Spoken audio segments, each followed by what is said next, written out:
Years ago, back when I still went to the pool, I was just laying there minding my own business, and I see this really attractive woman in her suit, and she was just seemed confident and there by herself. And she walks over, she's talking to the guy who is next to what I assume to be his girlfriend or his wife or whatever. And I mean, she just walks over and starts talking to him. His wife is right there. And this woman is talking to her husband in her bathing suit. And it's going on for a little while. And I'm just watching. And I'm watching the wife. She did not have a care in the world. She was relaxed. She was kind of laughing with somebody else, not even really paying attention to this woman who was talking to her husband, like completely unbothered. Like this was just, a normal Tuesday. And I remember thinking, how? How is this not bothering you?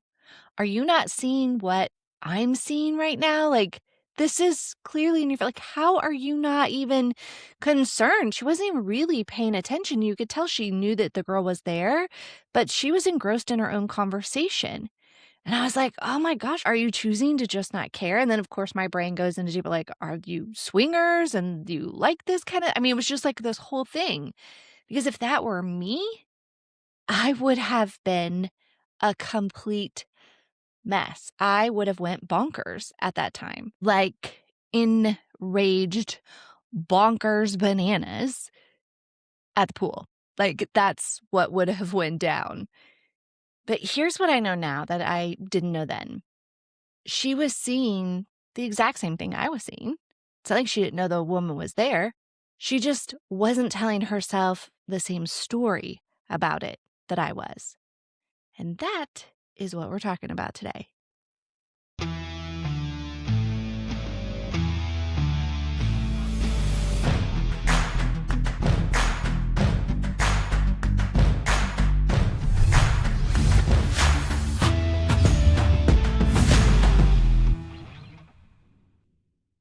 So, hey, welcome back to Top Self. I'm Shanenn Bryant, and this is the show where we get real about jealousy and insecurity in relationships. Not the surface stuff, but the deep, uncomfortable, why does my brain do this stuff? So, if you're new here, welcome. You're going to probably feel really seen today, maybe for the first time, even. And if you've been with me for a while, thank you so much for always coming back and for investing in yourself. Today's episode is called Secure People Aren't Blind, They Just Think Differently. And I want to start the conversation by saying something really important before we dive in. Secure people are not people who have nothing to worry about. They're not people with these perfect partners or perfect pasts or some magical gift of not caring. They are people who have learned, whether consciously or not, a way of processing what they see. And the beautiful thing about that is it means it's learnable. That's what today's about. So I want to talk about a specific experience that I think almost every jealous or insecure person has had. And that's the moment where you're watching someone else not react the way you would react. And instead of feeling relieved, you feel even more confused, even more alone, maybe even a little bit more broken. Like you're, standing at a party and your partner walks over to talk to someone attractive, or they have to interact with someone that's attractive. And you feel it, that immediate tightening of your chest. Your eyes start tracking every single move. Are they laughing too much? Is he leaning in? Did she just touch his arm? And you look around and like no one else seems to be doing this. They're just all enjoying whoever they're talking to. Your friend is over there having a full conversation, completely unbothered. That person's partner's completely unbothered. And you think, gosh, does everyone else just not see it? Do they not care? What do they know that I don't know? How are they doing that? Or maybe you're on vacation, you're somewhere beautiful, you should be relaxed, you should be present. And instead, you're in your head, you're monitoring, you're analyzing. And while everyone else around you seems to just be living and enjoying the moment, enjoying where they are. And the loneliness of that is real. Like the loneliness of that feeling is so real. Not just the jealousy, but the feeling of being the only person in the room who can't seem to turn it off, who can't seem to just enjoy where they are. I hear this from clients all the time. Like, everyone else seems to just be normal. This stuff doesn't bother everyone else. Why can't I just be normal like everyone else? Here's what I want you to understand. Your brain has just learned to play a very specific game, and nobody taught you the rules, so you don't know how to change them. So let's be honest about what your jealous brain does, because I think we sometimes minimize it even to ourselves. It's exhausting. It's not just the moments of jealousy, it's the anticipation. So if you were going on a trip, it's like being anxious the whole way up to the trip. It's going to the party already preloaded with anxiety. It's checking their location before they even get home. It's rehearsing conversations in your head that haven't happened yet. The way that jealousy quietly shrinks your world, that's what it feels like. You stop suggesting that you do things because you're afraid of what might happen, who might be there. You start avoiding situations that feel risky. You spend so much energy managing your fear that there's very little left for actually enjoying the relationship, for actually enjoying these vacations or these events that you're going to, or being in a group of people. And your partner feels it. Even if you think you're hiding it, they feel it. They feel the hypervigilance. And eventually the relationship starts to feel less like a safe haven and more like this performance. You're having to hide things. You're having to, talk about things. And both of you then are really walking on eggshells. Both of you slowly losing the thing that you were afraid of losing. I'm not saying that to make you feel bad. I'm saying it because I want you to understand the full cost, not just the emotional cost to you, but what it's doing to the connection that you actually want. Because what the secure person has that the jealous person desperately wants, freedom. Freedom to be in their relationship without all of these thoughts, without feeling anxious all the time.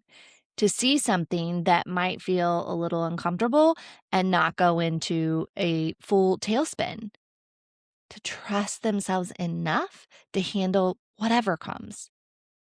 That's what we're building toward. Okay, so let's walk through this, okay? What I mean by the secure person is basically thinking differently or seeing things differently than you are.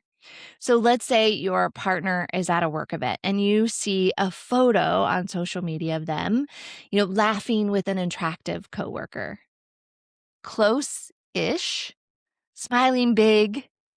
The jealous brain sees that photo and immediately starts building a case. Why are they so close? Oh, she's beautiful. He never looks that happy with me. Should I say something? Should I not say something? I know this is going to cause an argument.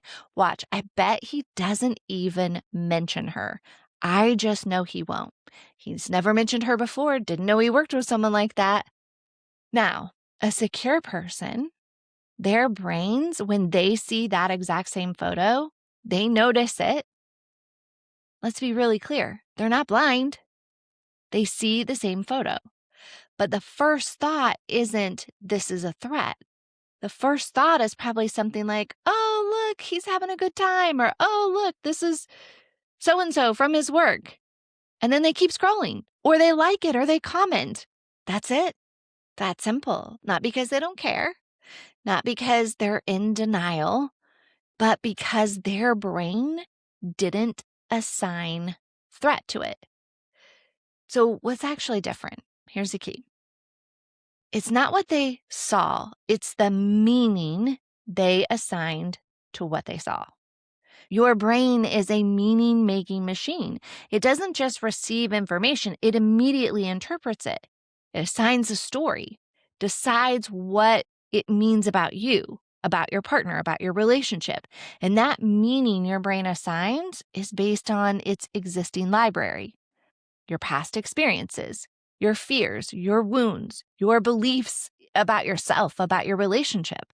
So if your library says people leave, or I'm not enough, or love is unpredictable, your brain is going to pull from that library every single time. So that photo becomes, oh, he's going to leave me for her. Oh, he's having sexual thoughts about her. Oh, he didn't mention her. But if your library says, I am enough, and my partner chose me, and one photo doesn't tell the whole story, your brain pulls from that library. Same photo becomes, looks like he's having a great night. I'm going to comment on it, even. I'm going to like it. Both people are experiencing reality through a filter, through their filter. The difference is which filter they're using. Secure people don't just trust their partners more, they trust themselves more.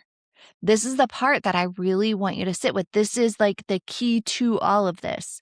Security in a relationship isn't primarily about trusting your partner. It shouldn't matter who the partner is. It's about trusting yourself. What I mean by that is a secure person isn't operating from, oh, I know for certain he'll never hurt me. That's not even the way they think. Nobody can know that. What they're operating from is, if something hard happens, I can handle it. I know who I am. I know my worth. And my worth doesn't live in what he does or doesn't do, or what she does or doesn't do. I'll be okay. That is the foundation of security. And that is what makes it possible to see that photo and not spiral.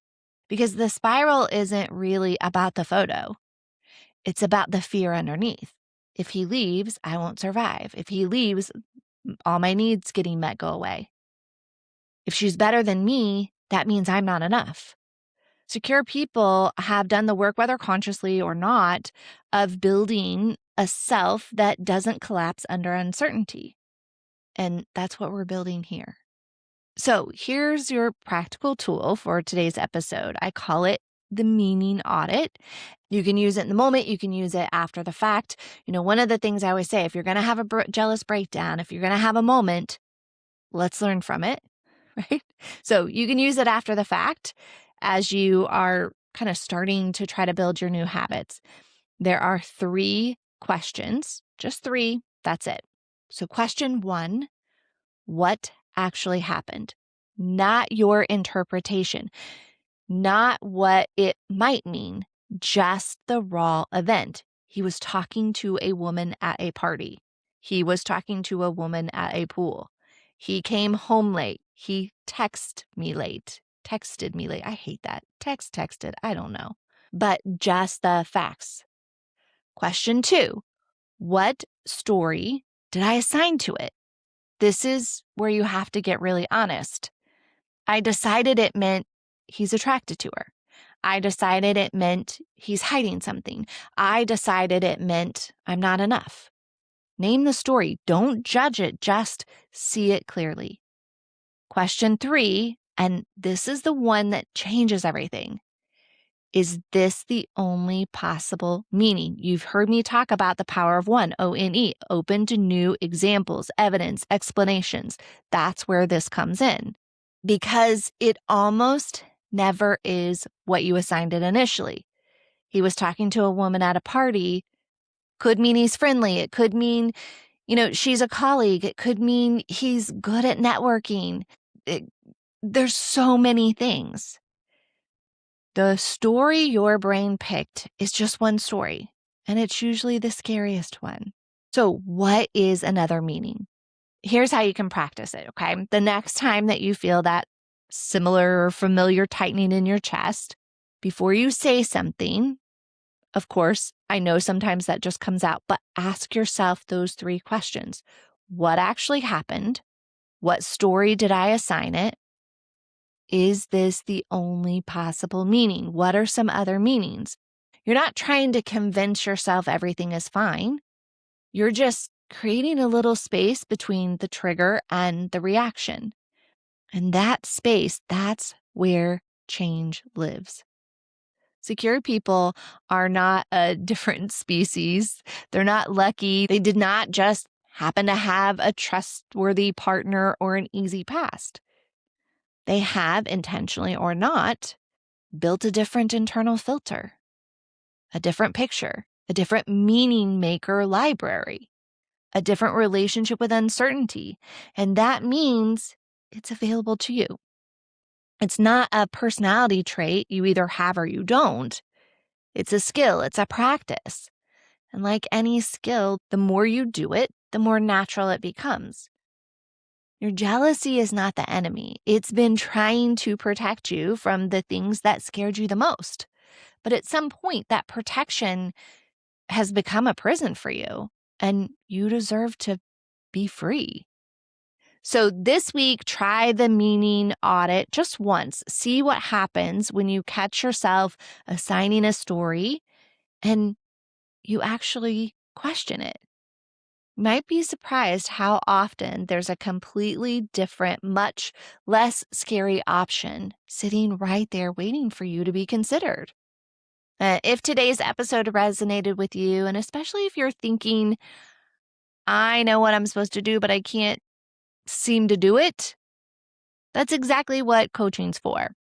That's where we get into your specific patterns, your specific triggers, and build your specific path to security.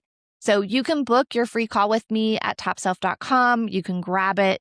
There's a link in the show notes that you can grab. So no pressure, no pitch. We just have a conversation, see if it's a good fit, see if it's something I can help you with. So you will find that link in the show notes or in the description below. Thank you so much for being here. And if this episode resonated with you, please share it with someone who may need to hear it. You never know who is maybe quietly going through this themselves. Until next time, take care and remember, you're not alone.